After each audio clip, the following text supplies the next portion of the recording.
Hi ಎಲ್ಲರೂ, ಹೇಗಿದ್ದೀರಾ?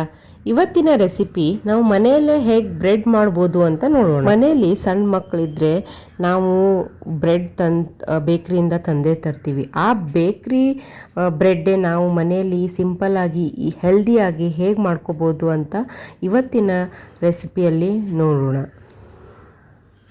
ಮೊದಲಿಗೆ ಒಂದು ಬೌಲಿಗೆ 3 ಚಮಚ ಸಕ್ಕರೆ ಹಾಕಿ, ಸ್ವೀಟ್ ಕಡಿಮೆ ಬೇಕಾದರೆ 2 ಚಮಚ ಹಾಕೋಬೋದು. ಅದಕ್ಕೆ 1 ಕಪ್ಪಷ್ಟು ಲೂಕ್ ವಾರ್ಮ್ ಹಾಲು ಹಾಕಬೇಕು. ಉಗುರು ಬೆಚ್ಚಗಿರಬೇಕು ಹಾಲು.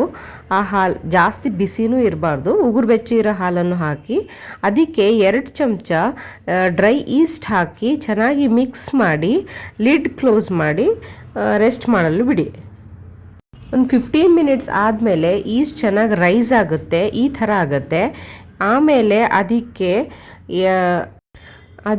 3 ಕಪ್ಪು ಮೈದಾ ಹಾಕಿ, ಆಮೇಲೆ 1 ಟೀ ಸ್ಪೂನ್ ಸಾಲ್ಟ್ ಹಾಕಿ, ಆಮೇಲೆ 3 ಟೀ ಸ್ಪೂನ್ ಎಣ್ಣೆ ಹಾಕಿ ಚೆನ್ನಾಗಿ ಮಿಕ್ಸ್ ಮಾಡ್ಕೋಬೇಕು. ಒಂದು ಡೋ ಫಾರ್ಮ್ ಆಗೋವರೆಗೂ ಅದನ್ನು ಚೆನ್ನಾಗಿ ಕಲಿಸ್ಕೋಬೇಕು. ನಮಗೆ ಏನಾದರೂ ಲಿಕ್ವಿಡ್ ಇದು ಕಡಿಮೆ ಆದರೆ ಲೂಕ್ ವಾರ್ಮ್ ವಾಟರ್ ತೊಗೊಂಡೆ ಅದನ್ನು ಚೆನ್ನಾಗಿ ಡೋವನ್ನು ಕಲಿಸ್ಕೋಬೇಕು. ಒಂದು ಸ್ವಲ್ಪ ನೀಡ್ ಆದಮೇಲೆ ಅದಕ್ಕೆ ಬೇಕಾದರೆ ಒಂದು ಸ್ವಲ್ಪ ಬಟರ್ ಇಲ್ಲ ಒಂದು ಸ್ವಲ್ಪ ಆಯಿಲ್ ಮಿಕ್ಸ್ ಮಾಡಿ ಮತ್ತೆ ಚೆನ್ನಾಗಿ ನೀಡ್ ಮಾಡಿ. ಒಂದು ಬ್ರೆಡ್ ಮಾಡಲು ಒಂದು ಇಂಪಾರ್ಟೆಂಟ್ ಟಿಪ್ ಏನಂದರೆ, ಅದನ್ನು ನಾವು ಎಷ್ಟು ಚೆನ್ನಾಗಿ ನೀಡ್ ಮಾಡ್ತೀವೋ ಅಟ್ಲೀಸ್ಟ್ ಒಂದು 5-10 ಮಿನಿಟ್ಸ್ ಅದನ್ನ ಚೆನ್ನಾಗಿ ನೀಡ್ ಮಾಡಿದ್ರೇ ಬ್ರೆಡ್ಡು ಚೆನ್ನಾಗಿ ಸಾಫ್ಟಾಗಿ ಫ್ಲಫಿಯಾಗಿ ಬ್ರೆಡ್ ಬರೋದು. ಹಾಗಾಗಿ ನೀಡ್ ಮಾಡಬೇಕು, ಎಷ್ಟಾಗುತ್ತೋ ಅಷ್ಟು ಪಾಸಿಬಲಿ ನೀಡ್ ಮಾಡಬೇಕು. ಬ್ರೆಡ್ ಮಾಡಲು ಇಲ್ಲ ಅಂದರೆ ಬನ್ ಮಾಡಲು ಯಾವುದಕ್ಕಾದ್ರೂ ಇದು ನೀಡ್ ಮಾಡೋದೇ ಇಲ್ಲ ಡೋ ಫಾರ್ಮ್ ಮಾಡೋದೇ ಒಂದು ದೊಡ್ಡ ಇಂಪಾರ್ಟೆಂಟ್ ಪ್ರೊಸೀಜರ್ ಆಗುತ್ತೆ. ಹಾಗಾಗಿ ಚೆನ್ನಾಗಿ ನೀಡ್ ಮಾಡಿ ಈ ಥರ ನಾನು ವಿಡಿಯೋದಲ್ಲಿ ತೋರಿಸ್ತಾ ಇರೋ ಥರ ಚೆನ್ನಾಗಿ ಬ್ಯಾಕ್ ಸೈಡಾಗಿ ಒಂದು ಡೋ ಫಾರ್ಮ್ ಮಾಡ್ಕೋಬೇಕು. ಬ್ಯಾಕ್ ಸೈಡ್ ಫೋಲ್ಡ್ ಮಾಡ್ತಾ ಮಾಡ್ತಾ ಮಾಡ್ತಾ ಒಂದು ಡೋ ಫಾರ್ಮ್ ಮಾಡಿ ಅದನ್ನು ರೆಸ್ಟ್ ಮಾಡೋಕ್ಕೆ ಬಿಡಬೇಕು. ಅಟ್ಲೀಸ್ಟ್ ಮಿನಿಮಮ್ ಅಂದ್ರೂ ಒಂದು 1/2 ಅವರ್ ಆದರೂ ಅದು ರೆಸ್ಟ್ ಆಗಬೇಕು. ಹಾಗಾಗಿ ಒಂದು ಸ್ವಲ್ಪ ಮೇಲ್ಗಡೆ ಒಂದು ಸ್ವಲ್ಪ ಆಯಿಲ್ ಹಾಕಿ ಚೆನ್ನಾಗಿ ಲಿಡ್ ಕ್ಲೋಸ್ ಮಾಡಿ ಅದನ್ನ ರೆಸ್ಟ್ ಮಾಡೋಕ್ಕೆ ಬಿಡಿ.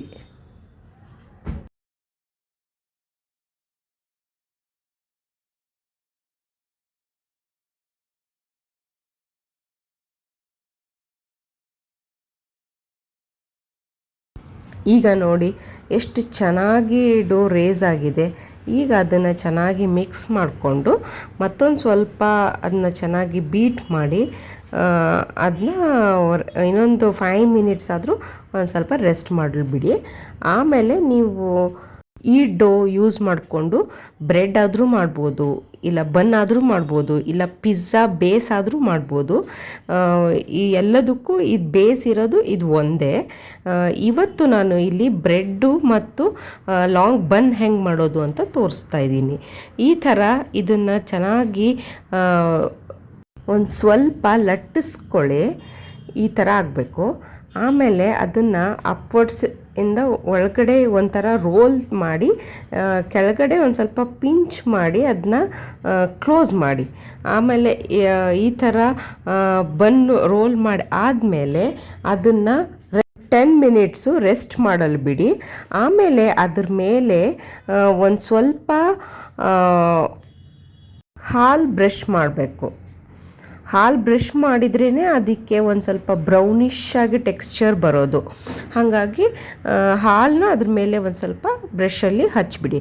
ಆಮೇಲೆ ನಿಮ್ಗೆ ಬೇಕಾದರೆ ಎಳ್ಳಾದರೂ ಹಾಕ್ಬೋದು, ಇಲ್ಲ ನಿಮ್ಗೆ ನಟ್ಸ್ ಆದರೂ ಹಾಕ್ಬೋದು. ಹೇಗೆ ಬೇಕೋ ಹಾಗೆ ಡೆಕೋರೇಟ್ ಮಾಡಿ ಅದನ್ನು ರೆಸ್ಟ್ ಮಾಡಲು ಬಿಡಿ. ಇದು ನೆಕ್ಸ್ಟು ಇದು ಬ್ರೆಡ್ ಮಾಡೋಕ್ಕೂ ಅಷ್ಟೇ ಇದೇ ಡೋ ತೊಗೊಂಡು ಚೆನ್ನಾಗಿ ಒಂದು ಸ್ವಲ್ಪ ಲಟ್ಸ್ಕೊಂಡು ಸೇಮ್ ಪ್ರೊಸೀಜರು ಒಂದು ಸ್ವಲ್ಪ ರೋಲ್ ಮಾಡ್ತಾ ಮಾಡ್ತಾ ಮಾಡ್ತಾ ಅದನ್ನು ಕ್ಲೋಸ್ ಮಾಡಬೇಕು. ಈ ಥರ ಕ್ಲೋಸ್ ಮಾಡ್ತಾ ಮಾಡ್ತಾ ಬಂದರೆ ಅದು ಚೆನ್ನಾಗಿ ಕ್ಲೋಸ್ ಆದಮೇಲೆ ಅದನ್ನ ಪಿಂಚ್ ಮಾಡಿ ಒಂದು ಸ್ವಲ್ಪ ಸೆಟ್ ಮಾಡಿ. ಆಮೇಲೆ ಅದನ್ನು ಕೂಡ ಕಂಟೈನರಲ್ಲಿ ಹಾಕಿ ಒಂದು ಸ್ವಲ್ಪ ರೆಸ್ಟ್ ಮಾಡಲು ಬಿಡಿ. ಆದಮೇಲೆ ಓವನ್ನಲ್ಲಿ 180 ಡಿಗ್ರೀಸು 15 to 20 ಮಿನಿಟ್ಸ್ ಇಟ್ಟರೆ ಸಾಕು. ನಿಮ್ಮ ಬ್ರೆಡ್ ಇಲ್ಲ ಬನ್ನು ರೆಡಿ ಆಗುತ್ತೆ. ಇದು ಹಾಟಾಗಿ ನಾವು ಓವನಿಂದ ತೆಗೆದ ತಕ್ಷಣವೇ ಅದ್ರ ಮೇಲೆ ಬಟರನ್ನು ಹಚ್ಚಬೇಕು, ಯಾಕಂದರೆ ಅದು ಸಾಫ್ಟ್ ಆಗುತ್ತೆ. ಇಲ್ಲ ಅಂದರೆ ಮೇಲ್ಗಡೆ ಲೇಯರು ಹಾರ್ಡಾಗಿ ಉಳಿಯುತ್ತೆ. ಹಾಗಾಗಿ ನಾವು ಓವನಿಂದ ಓಪನ್ ಮಾಡಿದ ತಕ್ಷಣವೇ ಅದ್ರ ಮೇಲೆ ಬಟರ್ ಹಚ್ಚಿ ಒಂದು ಸ್ವಲ್ಪ ಇಟ್ಟರೆ ಮೇಲಿನ ಟೆಕ್ಸ್ಚರ್ ಎಲ್ಲ ಸಾಫ್ಟ್ ಆಗುತ್ತೆ. ಇದು ಮನೆಯಲ್ಲೇ ರೆಡಿಯಾಗಿರೋ ಬ್ರೆಡ್ಡು ನೋಡಿ ಎಷ್ಟು ಚೆನ್ನಾಗಿ ಸಾಫ್ಟಾಗಿ ಬಂದಿದೆ. ಈ ಟೇಸ್ಟಲ್ಲೂ ಕೂಡ ಯಾವುದು ಬೇಕ್ರಿಯಿಂದ ಏನು ಕಡಿಮೆ ಇರಲ್ಲ. ಮನೆಯಲ್ಲೇ ಮಕ್ಕಳಿಗೆ ಮನೆಯಲ್ಲೇ ಬ್ರೆಡ್ ಮಾಡಿ ಕೊಡ್ಬೋದು ಬೇಕಾದರೆ. ಇದು ಇವತ್ತಿನ ನನ್ನ ರೆಸಿಪಿ, ಬೇಕ್ರಿ ಸ್ಟೈಲಲ್ಲಿರೋ ಬ್ರೆಡ್ಡು. ಓಕೆ, ಈ ವಿಡಿಯೋ ನಿಮಗೆ ಇಷ್ಟ ಆದರೆ ಲೈಕ್ ಮಾಡಿ, ಶೇರ್ ಮಾಡಿ, ಸಬ್ಸ್ಕ್ರೈಬ್ ಮಾಡಿ ಹಾಗೂ ಕಮೆಂಟ್ ಮಾಡಿ. ಒಂದು ಸಲ ಟ್ರೈ ಮಾಡಿ ಮತ್ತು ಹೇಗಿದೆ ಅಂತ ತಿಳಿಸಿ. Thank you.